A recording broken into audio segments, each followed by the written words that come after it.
And good morning. It's Tuesday. It's October the 11th, and this is Common Sense America. I am Eden Hill.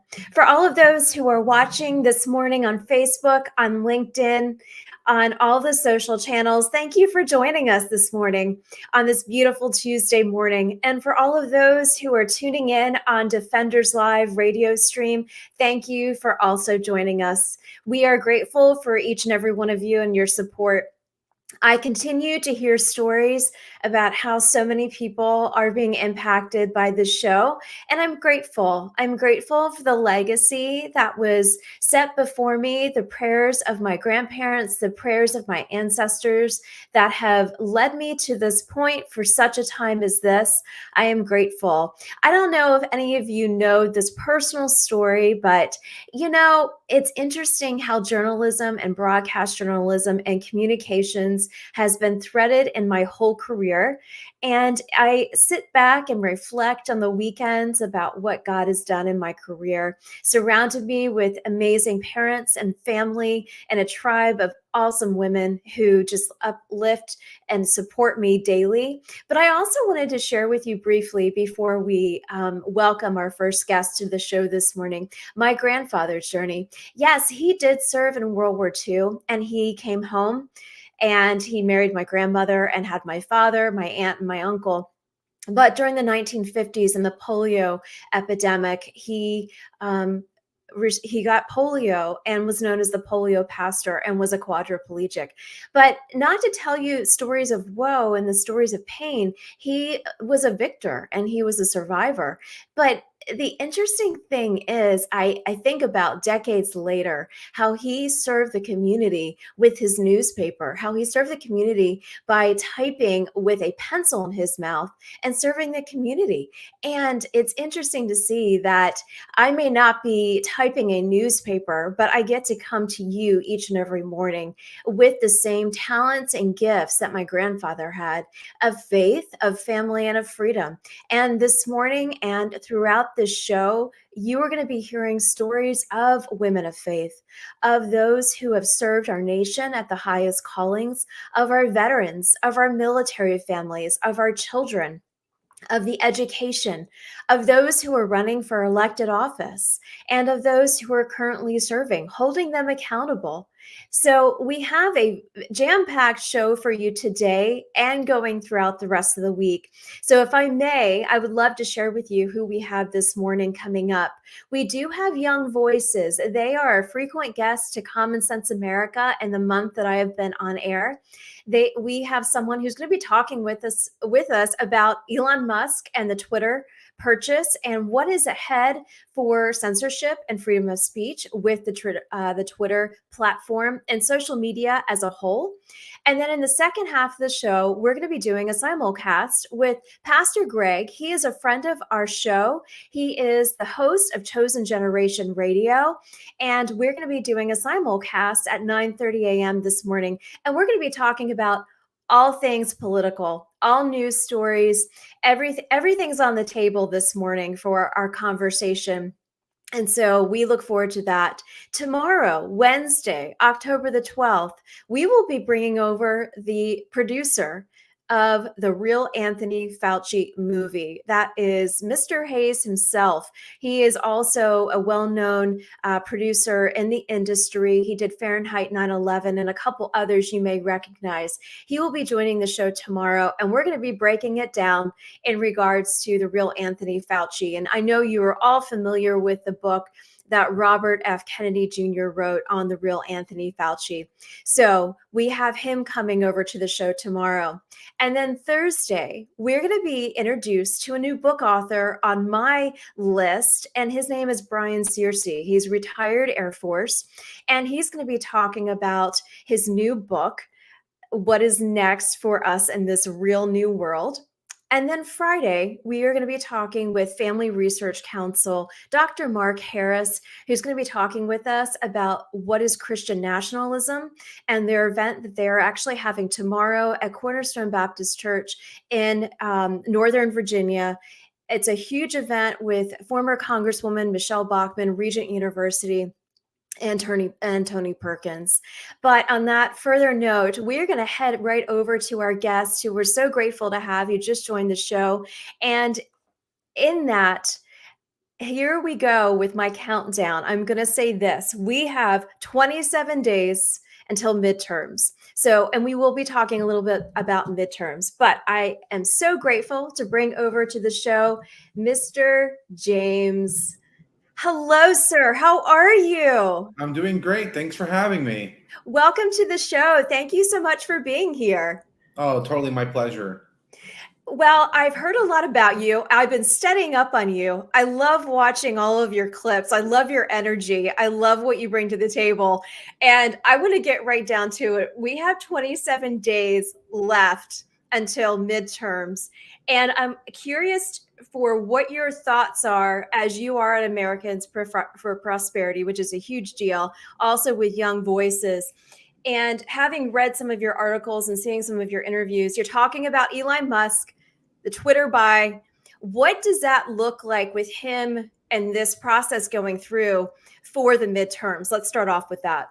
Yeah, that's a great question. And I think it's one that is certainly on many people's minds as we're getting closer and closer to these midterms, because the Chancery Court is temporarily halting this trial that he's supposed to have with Twitter lawyers in the hopes that he closes the deal by October 28th, which would technically put him in control of Twitter just before those midterms, right?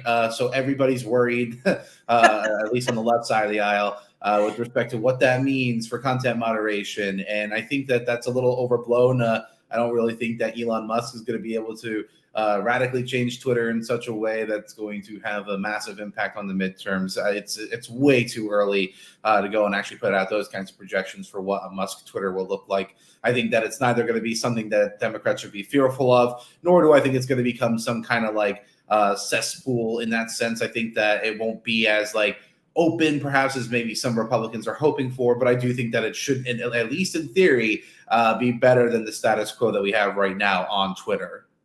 Yeah, thank you for saying that, because as I use this show on a talk radio live stream, and then I also use it on social platforms, and I'm noticing more and more just how clunky Facebook has become. And I used Twitter when I was producing at Fox News, and I use it for my clients now to see what the news sources are, the sound bites. But at the end of the day, I always do a vetting process because I don't trust half of what I read on Twitter, and I don't enjoy the clunkiness of Facebook. So let's talk about what does the future hold for the social media platforms for those who want to talk about the real free speech. What does that look like for us in that type of industry? Yeah, it's a very fair question as to what it looks like. Right now, there are obviously a lot of alternative platforms that have been offered up. Most notably, Truth Social was started up by the former president, which is, certainly experienced a surge in the number of people that are participating on that platform. I think that the bigger problem that many of these alternatives face is that actually it's very similar to one of the key problems that Twitter has that nobody seems to recognize. It's that it is a little echo chambery because you do have a lot of people that tend to hold a little bit more, common political beliefs that are exclusively dominating that narrative over there. For Twitter, your most active users, 7-3, outweigh Democrats to Republicans in this case. When we're talking about Twitter, and that particular block of Democrats is like a D plus 45. So we're not even talking about like your trad Democrat or like even like a classically liberal Democrat. We're talking about progressives like AOC at all when we're talking about an average Twitter crowd, right? And when we're talking about on like Truth Social, we're talking about more hardcore Republicans as opposed to perhaps something that might be more moderate by comparison. So I think like if you're trying to build something a little bit more successful, you need to be able to cater to all kinds of political ideologies. If you want something that's a little bit broader speaking, or you go and you really lean into the niche that you have, and you go and have smaller but more focused conversations amongst the community of people. I'm actually okay in either way because I think that one of the bigger problems that we've had when you do have something like a Twitter, when you do have something like a Facebook, is that it creates an incentive for you to not actually have like a very big, deep conversation on many critical issues because the incentive there is to go and be inflammatory, to go and be confrontational, and to dismiss ideas because they're not necessarily aligned with yourself. And I think that that's not necessarily productive or conducive to a good Right. and healthy conversation about a critical topic that we enjoy. So I'm actually perfectly okay if we see a little bit of a fragmentation where people go into some smaller, more community style oriented groups where they can go and talk about particular topics that they care about. Well, let me ask you about something. I just want to take social media right off the table. And here's why. Yesterday was World Mental Health Day. And I brought on an educator, a book author, and a mom who has worked in safe houses for human traffic victims. And we talked a lot about this, the phone. And we talked a lot about social media, really the identifying and the depression and the mental health issues that come with social media.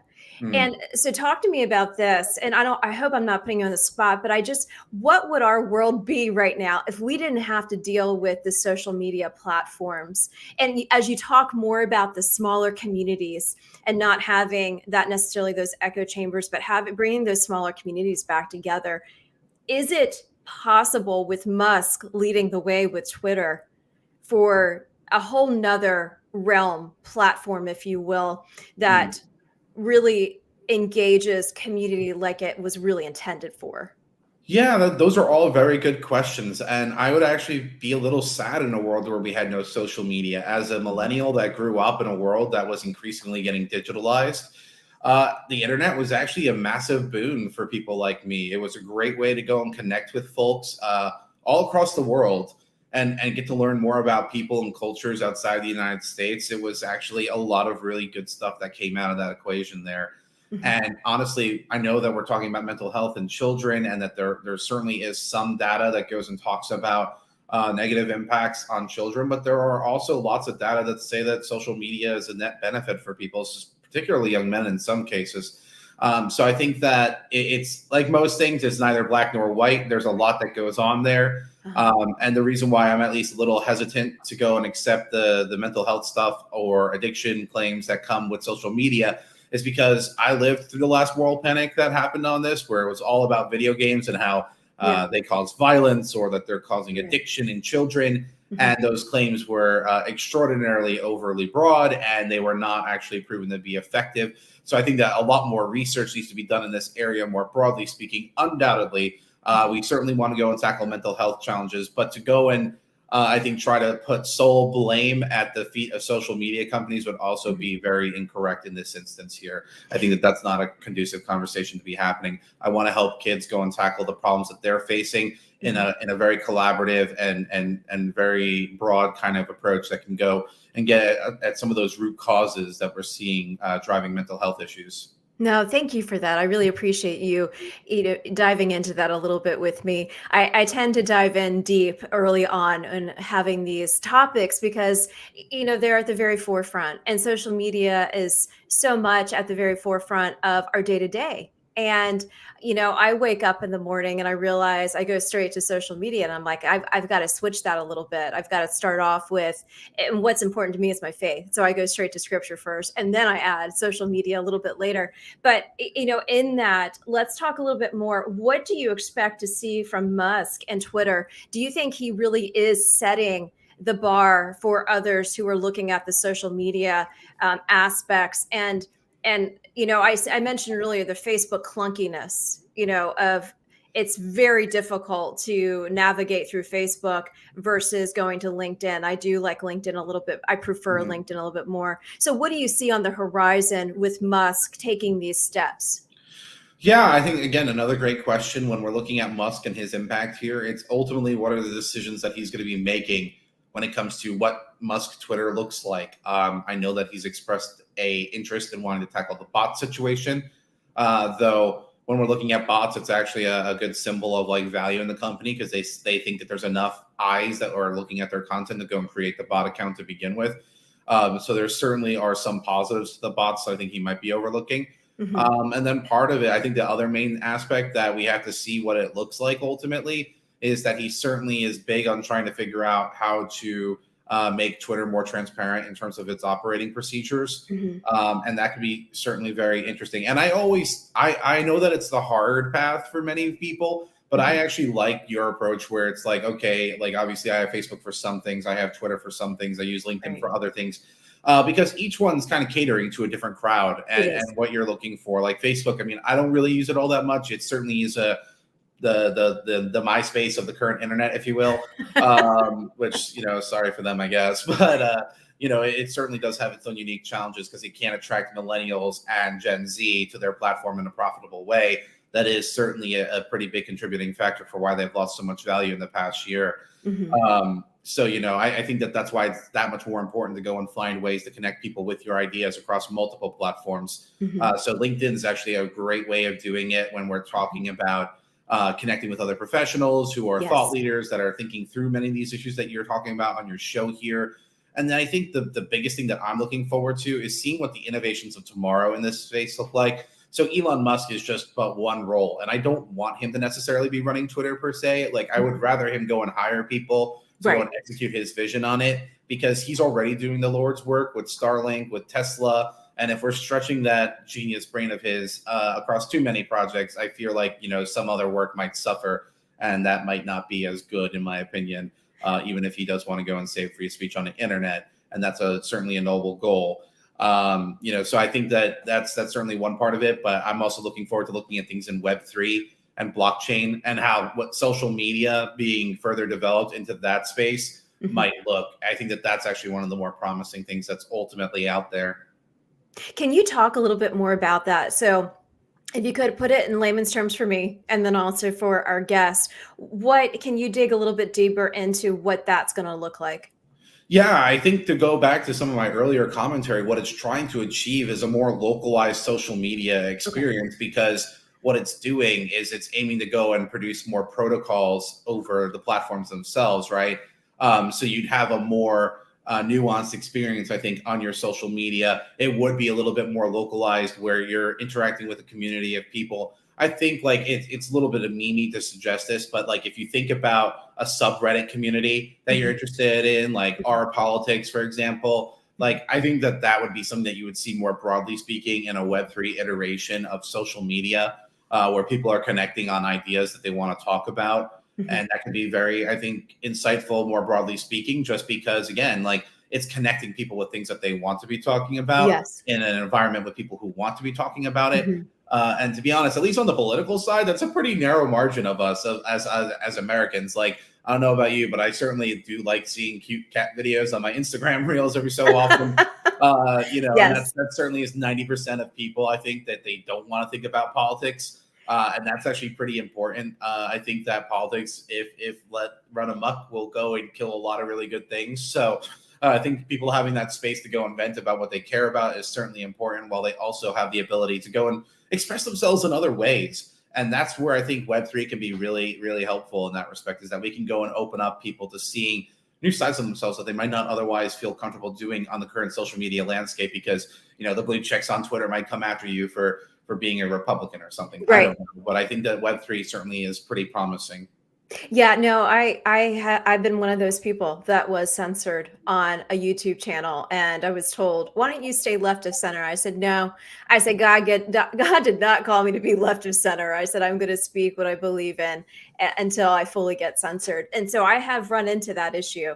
But I will also let me ask you this. I appreciate what you said about the kitties on Instagram, and as I sit here and think about the audiences that we have on all the different platforms, LinkedIn, it's very professional. You know, Instagram, it can be a little soft and fluffy. It can be what we want it to be. Facebook, I feel as though the Facebook audience is for a different generation. I feel as though it's for, you know, my parents' generation and them really staying in touch with their friends and their family and things of that nature.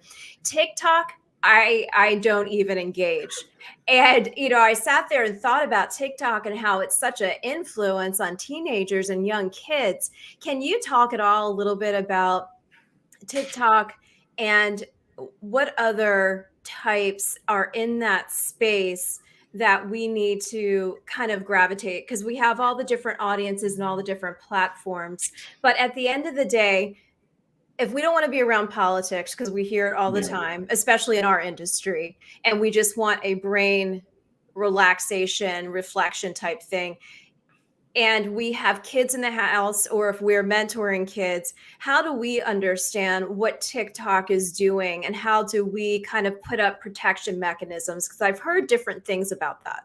Yeah, those again, all great questions. I think that when we're looking at TikTok, what it specializes in is delivering short form media to consumers in the marketplace. Notably, that's attractive to Gen Z and millennials, young millennials that are certainly more interested in that over, my diatribe of a 3,000 word blog post that no one's going to read except for myself and my mom, maybe, hopefully. Um, that's more or less where social media has evolved to. Actually, it's funny when you think about it chronologically, where you're talking about LinkedIn and all those spammy, like, inspirational posts that everybody puts out about how they had a trial or tribulation in their life, and now all of a sudden they gotten over it, and you can too. And they got like 80,000 likes on LinkedIn. It's definitely amusing to see all that. But what TikTok is doing in their instance there is they're trying to do what we would call recommendation media.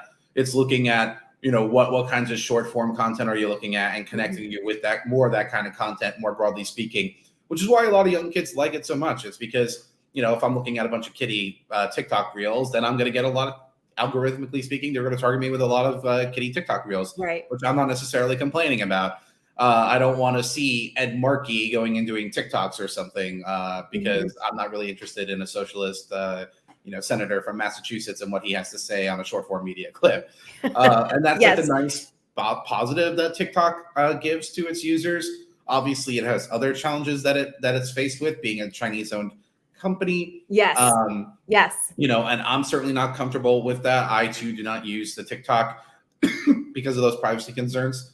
But what I think this ultimately comes down to, especially because we were talking about kids and mental health, it's about doing a better job of connecting parents with the tools that they have at their disposals with these various pieces of technology to go and empower them to create a good, safe environment for their kid to operate online. I can't even begin to tell you how many times we hear these horrible stories of kids that have either committed suicide or have seen pornography or whatever, things that certainly I don't think we want kids seeing.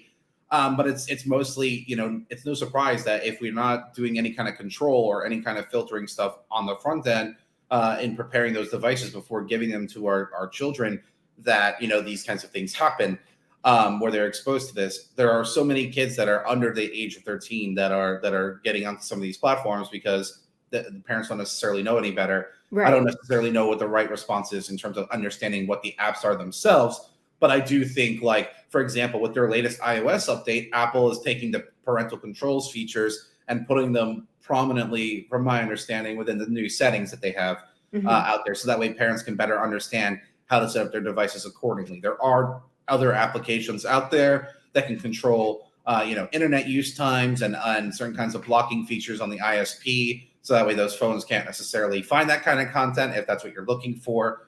But again, that's a lot of information that not necessarily every parent is going to be equipped with. Right. And so it's partnering with good institutions like the Family Online Safety Institute or the Stop Child Predators Online Institute. Those groups are really good because they do teach you how to be a good digital citizen. And that's what I ultimately care about, is how do we connect parents with good digital citizenship tools so that they can go and take the necessary steps to create an internet environment for their kid and have those conversations with their children at that appropriate time. Yeah. Let me ask you one final question. I know I've taken more time than we had planned, but I love having you on the show, and I want to have you back just because I really appreciate what you're bringing to the table and for our audience here. At the end of the day, when I think a lot of people get on the social media platforms and start doing the TikTok and start doing the Instagram and start promoting themselves, and it can be a great way to promote. But at the end of the day, I think too many people are so belief of the fact that they're going to be the next one-hit wonder. You know what I'm saying? How can we educate in that space of saying, we do have all of these tools at our hands and they can be used for really great benefit. But at the end of the day, what is the percentage of that actually happening for people who want to become those one-hit wonders and the reality of that? Yeah, again, great question. I think that the reality here is that it takes a good, honest conversation. Um, I think back to when I was a kid in high school and I was thinking through college and I wanted to go and do stuff in the fine arts. I had a background in musical theater. So I was doing lots of acting, singing, dancing, and I wanted to do that at college. There were some great conservatories back in New York where I lived. And, my mom's like, oh, well, if that's what you want to do, that's great. But like, what's plan B, right? Right. Um, and a lot of kids in surveys have certainly indicated in this social media era that, part of their life goals for things that they would like to do is become like a social media influencer. And that's fine. Like, I don't want to discourage people from doing that. But to your point, it is like a 1 in a million kind of hit. So, it's not necessarily guaranteed that you are going to be this great thing. But that being said, the internet is certainly an environment that can go and create a lot more opportunities for people to become more successful off it than might have otherwise been possible. So, people that might not necessarily work well in a 9-to-5 job, that benefit from having flexible work arrangements, that do a lot of independent contracting work, they actually benefit off that environment. So what I think it's more important to do is to identify like what is the action item that you want to accomplish out of that goal, right? So if you're a cosplayer, like how are you partnering with these other companies to promote their products with whatever Exactly. while doing your cosplaying?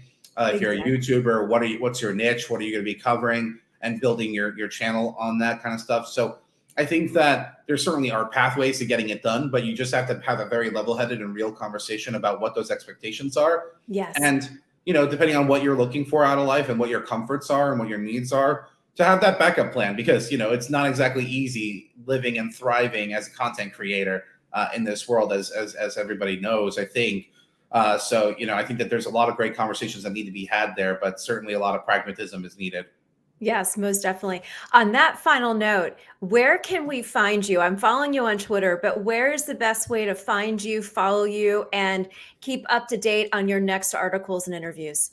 Yeah, so the Twitter James CZ19 is certainly the best place to find me and follow me. I'm usually posting any kind of interviews and articles there. But also you can find me on the Young Voices website on americansforprosperity.org. I have a page there, and I also have my own personal website as well. So you got lots of options to go and track all the things I'm doing. James, we're so grateful to have you. I'm thankful to Young Voices and the team over there, and also for Americans for Prosperity. Grateful for what you are doing with them. I hope you have a wonderful rest of your day. I look forward to having you back. Thank you. Me too. All right. God bless you. Have a good day. You too. Bye now. Bye.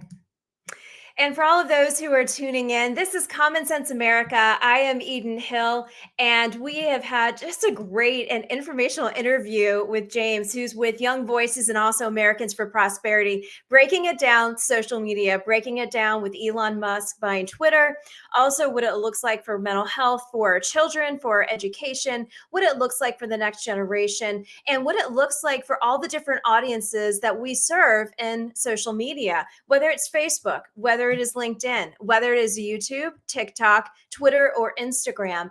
And how do we break it down in our realm, for our family, for our homes? What's that look like? What a great interview. I hope that you will go and follow James on Twitter.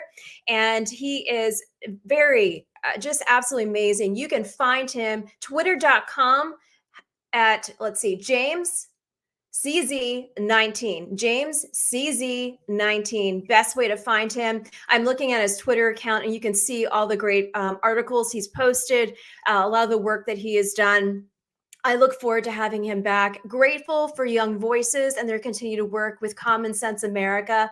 They are a great group at Young Voices. We've had many of them come over and talk with us, both university students and post-university. We had a great interview with one of them from the UK on Queen Elizabeth's passing. That was a phenomenal interview. So if you have not seen any of our Young Voices interviews, please go to edengordonmedia.com. I have everything dated on there, and you can see the different different tags I've posted in regard to different topics and interests. I will tell you, we've had so many people supporting this show, and we're about to bring over Pastor Greg Young. I have known him for a long time. He is a dear friend to my husband and I, and also this show. He has his own radio show. It's chosengenerationradio.com. And it looks like we're going to be trying to get connected. But for that moment, we're just going to take a quick break, and we will be right back. Thank you for joining us this morning.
Pastor Greg.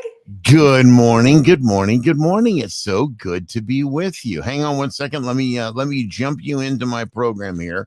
Give me take your time. Take your time. It's so good to see you. Can you hear me okay? I hear you great. Are we live on your show? We are live, and everybody knows all about you. Take your time. I'll entertain them with some comedy. I love it. I love it. This is so fun. All right, hang on. I'm gonna hit the bumper. Here we go. You ready? Yeah, I'm ready. The bumper.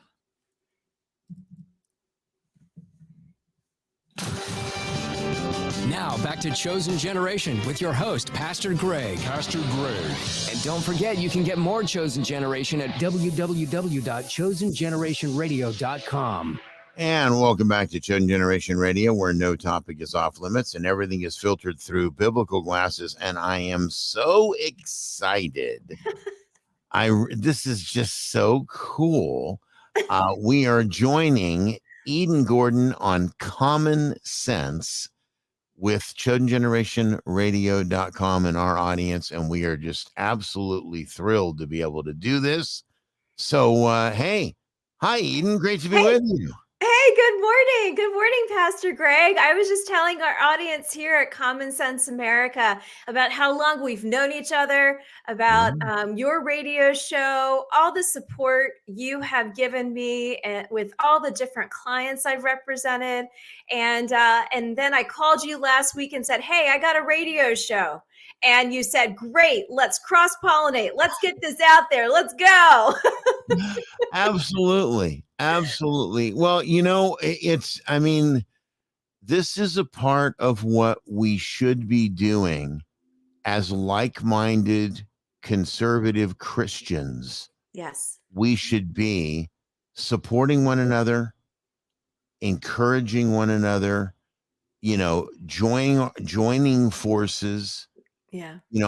Capitalism is awesome and I'm all about that.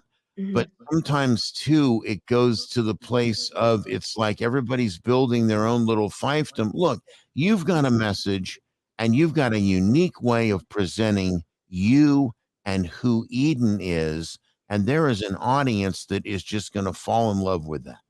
Oh, thank you, Pastor Greg. Ever since I ran for state house, and I found my voice in many ways because having worked for President Trump and then being a veteran spouse and seeing what was going on around me, I started public speaking. I was door knocking. I was engaging with the constituents. But more than anything, I love serving the greater community.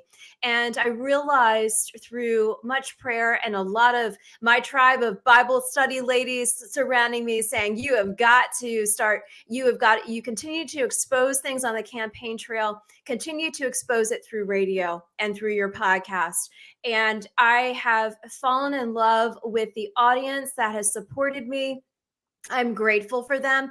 And I realized early on, this has been going on just a month, that I have had such a powerful tribe of women in leadership, women in faith surround me and come on the show to talk about whether they are an author, whether they served 2 US presidents, whether they are in broadcast journalism, and all surrounded me to come on and talk about their faith, their leadership, and what they and just their support for the show.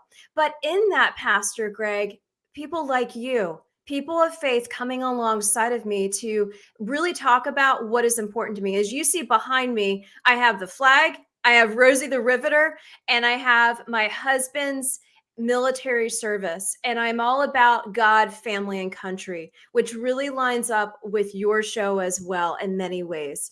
And I feel as though in that, Common Sense America during the 9 to 10 a.m. hour really focuses on what is ahead for our next generation. What is ahead where they could be the greatest generation because of the church, because of the family, because of the home, because of our faith. And those things are so very important to me. Well, and it's important to understand what it is that, that we're facing if people of faith don't get involved in what's happening in our country. It's interesting that you bring that up, because I'm going to be spending a lot of time next hour in the final half hour, specifically talking about that in our first segment with my friend Matt Long, who's, I've been in the Tea Party trenches, here in Texas for many, many, many, many years now. And, one of the things that's coming out is everybody's talking about, oh, the end is here.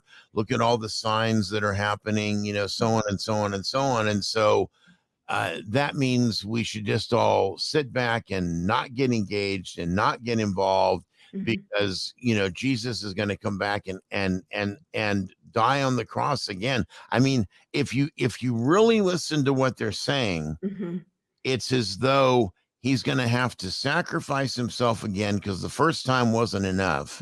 And that's how he's going to clean things up. And they don't read the part where it says that he's going to come with fire in his eyes.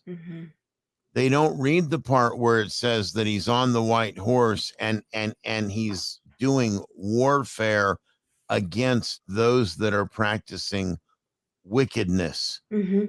And they don't read the part where he says, listen, here's a parable about talents. And let me tell you what happens to the one that buries their talent. Right. Yep. Preach it, Pastor. And that is exactly, unfortunately, what the church has allowed to happen. We're the frog in the boiling water, folks. Look, when a cross in a cemetery, yes, is only allowed to stay there because it is a historical element, but not because it's actually the cross that Christ died on. Right, Pastor Greg. We got a problem. Yeah, I completely agree with you. One of the other things I was talking about with Marcy Friesner yesterday, and you had her on your show yesterday as well. Yes, I did. And we were talking about World Mental Health Day. We were talking about the fact that, yes, it is put on by the World Health Organization, but at the end of the day, we have a mental health crisis on our hands. It can be, you don't have to name a day just to recognize it. And we were talking about the aspect of a high suicide rate of teenagers. We are talking about the issues that the teenagers are facing with mental health. And where I'm going to take it back to is the fact that what is happening in our homes and what is happening in our churches. And I feel as though when I look around and see the churches, depending on whether you're in Texas, here in North Carolina, New York, Virginia, wherever, there are a lot of different churches that are out there on the front lines. But are we really talking about what is this epidemic of mental health? Because I held up my phone for Marcy and I held it up for the gentleman who was just on, and he was talking about Elon Musk and social media. So I sit there and say, he agreed with me to a point that social media can be the downfall of what is happening with our teenagers and the high suicide and the mental health, because it's constant comparing your it's an identity crisis. And Yes. where are we in our faith and faith in the public square, really standing up for our families, our faith in the public square, and also where's the churches standing up for that at the very forefront to protect this mental health crisis, to keep it at bay, and really, well, actually not keep it at bay, really talk about what's going on. Oh, you're pulling a book out. You're pulling a book out. Well, I'm going to pull out Marcy's book because look, her title tells Yes. you the Yes. answer. Yes. Okay. The title of the book tells you the answer. Yes. Whose child? His child. Who is he? Who is the his that she's talking about? She's talking about God. She's talking about the Exactly. Father. And here's the thing, and this goes back to something else that used to be hotly contested, and now it's kind of blown off. But that is the whole theory of evolution. Yes. Because see, the theory of evolution eliminates the idea of a creator. Mm-hmm. The theory of and what the church has done is the church has morphed itself to say, well, we can accept evolution and we can accept the Big Bang, and we can say that the Big Bang is how God did this. No, we can't say it, not the way that the evolutionists and Darwin have positioned it. Right. Right. We can't say that, because number one, we have to understand the life in a womb. And I just had Dr. Rebecca O.S. on, and we were talking about the UN's push for abortion. Yes. Okay. Well, look at the big fight. And it's crazy to me to listen to these women's rights groups Mm-hmm. going off about, it's a woman's right to choose and it's Mm-hmm. her body and so on, Nope. not acknowledging that life that's growing is a life, its own life that has its own rights. Exactly. And those same groups are in many instances in favor of what happened to Chloe Cole, Mm-hmm. which is the mutilization of women and this transition. Right. The women's movement is, Right. and the abortionists are very much in line with the LGBTQ movement as well. And the LGBTQ has been pushing the trans. I mean, it's all about immorality, Yes. Yes. perversion, Yes. and an inversion of truth, and an acceptance of lies, and a denial of the creator, Right. which creates a reprobate mind. Yes. Completely. Completely. As we were talking about his child, at the end of the day, we are his children. We are his precious children. We are his beloved. We are his daughters. We are his sons. We are his princes. We are his princesses. We are his. And that is, I find, the more we say that, as Marcy had mentioned yesterday, the more we implement that into our homes, Yeah. into our fiber of our very fiber of our being. I am grateful. I shared with this earlier. I'm grateful that I have a legacy. I got to take a quick Oh break yeah, sure. over here. Hang on, folks. We'll be right back. You're watching Chosen Generation Radio. Back with more coming up right after this.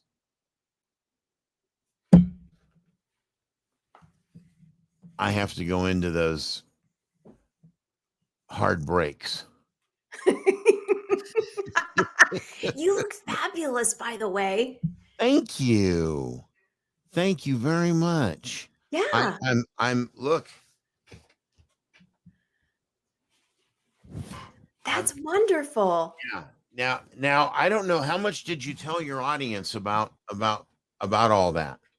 I would love for you to share with them your story. Okay, so let me do that while we're in my break. So Yeah. 5 years ago, in July of 2017, my youngest daughter, my fourth child, we were on our way. She was driving me for the first time to the studio, Jackie. Colin is who Eden knows quite well. Yes. And Colin had been awarded a trip, actually, by Kamal Salim's bodyguard and his wife. They were so impressed with her at Value Voter Summit that they scholarshiped her to a retreat there in North Carolina. Actually. Oh, I didn't realize that. Yeah. And so that's where she was that day. She had flown out early that morning, and that's why she wasn't in the car. Oh. And so Jackie and I are in the car, we're on our way, and a guy in a truck pulled across the highway in front of us and stopped. And she had a quick flash of my dad, her grandpa, who had been T-boned 1 month before this in Colorado and killed. And she didn't want to T-bone this older man. Yeah. And so she turned slightly to the right and hit the passenger door. He had a one of those ranch style trucks with the extended bed, extended cab. Yeah. We hit him at 55 miles an hour. Wow. I dove from the passenger seat to the driver's seat in order to protect her. Right. And through the windshield came all the tools that created like a 3-foot hole in the windshield. I don't know if I'm not sure how I would go about being able to share. I don't know if I can share a screen or not. Oh, there's a present button. There it is. Share screen. And share screen. And there we go. And share screen. And there it is. Okay, so wow, how about that? So that's me in the hospital. Are you? Oh, yeah, hold on a second. There we go. So that's me in the hospital. That's the truck. You can see we hit it so hard we knocked it off of its frame. Yeah. Okay. That's the vehicle we were in. Wow. And then that's the front. That's a little closer view of it. I was on the passenger side, my daughter on the driver's side. That is broken in because that's where all the tools came through that hit me. The airbag went off late because of the accident situation that we were in. Right. All that blood that you see, this is all blood. All that blood is my blood. And this next picture, that is my face. That's my nose, my eye, my other eye, and literally the tools tore my face off. Wow. They sewed my face back on. I was on life support for 6 weeks. They'd given me a 2% chance to survive when I came in because I broke my hands. I broke my wrists. Hang on 1 second. Sure. Okay. I broke my wrists. I broke my left tibia and fibula on my left leg. Complete. You can see complete breaks. Double compound fracture, they call it, because it comes through the skin. I broke my femur in half. One of the hardest bones there is to break in your body. I broke both my pelvis and my hip, all on my left side. Wow. And they had to put in rods in order to rebuild my left side. And folks, that's my good side. Then I crushed the bottom of my right knee. They had to use this plate and bone glue in order to reconstruct it. Severed the main artery and all the nerves below my right knee. Oh, but it gets better. I also broke the base of my skull on both sides, and I broke my neck at C3 front and back. And then I broke my back in 3 places between T1 and T5. I broke my entire right rib cage. There's the scar on my back.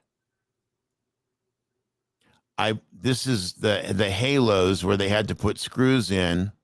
This next picture is a little bit tough to see, but that's called a fasciotomy. Because of the swelling in my right leg and my lower right leg, they had to put this machine on in order to suck the fluids out. And I had a double fasciotomy. They had to cut open both sides of the leg.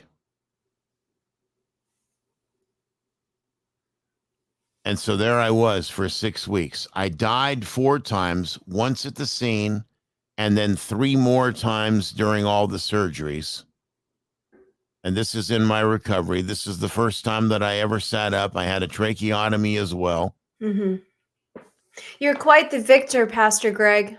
Yep. And then that's my daughter, Jackie, who was in the accident with me. Mm-hmm. That's Chip Roy and Jim Jordan. Yes. Yes, I recognize them. Yeah. And then Ted Cruz. Yep. And then that's my daughter, Jackie, that was in the accident with me, whose life I saved. Wow. And she is now married. So now there we go. I stopped the share. So that's, yeah. So when Eden says, wow, you look great, I think she has a little bit of background. All right, I'm going to do a welcome back now. And Okay. Welcome back to the program. Great to have you back with me. Eden Gordon is with me. Common Sense is the name of the show, and we are doing a simulcast, and I just had the incredible honor of being able to share a bit of my testimony. And you know what I didn't share that's really kind of cool as well is that sharing that testimony now over Skype in Punjab, India. Oh, wow. We have now planted over 500 churches. Oh, that's wonderful. We have put in 32 fresh water wells. Wow. We've graduated 4 classes of widows from our sewing school, started our 5th, 6th, and 7th classes. We just started those. So we started our 5th class, and then 2 of our pastors in our network said, we have room now in our facilities. We have widows. Would you help us to start classes in our locations? Mm-hmm. And so we're doing that. And so we've graduated 64 widows. It's incredible, but it's also sad because you got to think about this. These are young women whose husbands were murdered for their faith. Mm-hmm. And they cannot find another husband. Right. Okay. Right. The only way, just because of the numbers. Right. And the only way that they would be able to find a husband would be to find either a Hindu or a Sikh husband who will not marry them if they have Christian children. Mm-hmm. So they would have to orphan their children, throw their kids out on the street. And then they could potentially and renounce their faith in Jesus and re-accept either a Hindu or a Sikh faith in order to do it. And there are those that do that for survival's sake. Right. Right. You know, so we also have an orphanage. We take care of 10 orphans full time. Mm-hmm. We've got about another 70 to 80 that are associated with our church, like living with church members or what have you. Right. That we also, help as best as we possibly can. Yeah, no, that's fabulous. I wanted to ask you something really quickly. I know I have about 8 minutes left on my show here at Common Sense America, and I'm grateful that you have welcomed me to your show today for this special simulcast. We are at 27 days until midterms. From a faith perspective and from your show perspective, what are you seeing, hearing, learning about those who are candidates for this midterm election? What are your thoughts of those who are in the public square? And do you think we're going to go red? Do you think that's going to be the opportunity? Are we going to stay blue? Are we going to, go blue? What are your thoughts on everything? But from the faith perspective, what should we as Christians be doing in preparation for the midterms? So I think there's probably three things in particular that we need to be doing. I think the first thing we need to do is we need to understand the power that we have in our words and in our faith and in our prayers. Yeah. And so we need to start there. And I know people say, oh, prayer, that sounds so. No, prayer, there is power in prayer. Yes. If you understand Yes. the what faith is all about. Yes. God formed everything by his words, and he gave us a faith power in us, Christ Jesus in us, Galatians 2:20. So that's number one. Number two, we need to be engaged and actively involved with these candidates. Yes. Unfortunately, in many instances, primaries are done. And we're in the general election. Yep. So we've got what we've got. Yep. One example of that is Oz. I am not an Oz fan. I think Oz is one of the greatest mistakes out there. I think he is dangerous to us.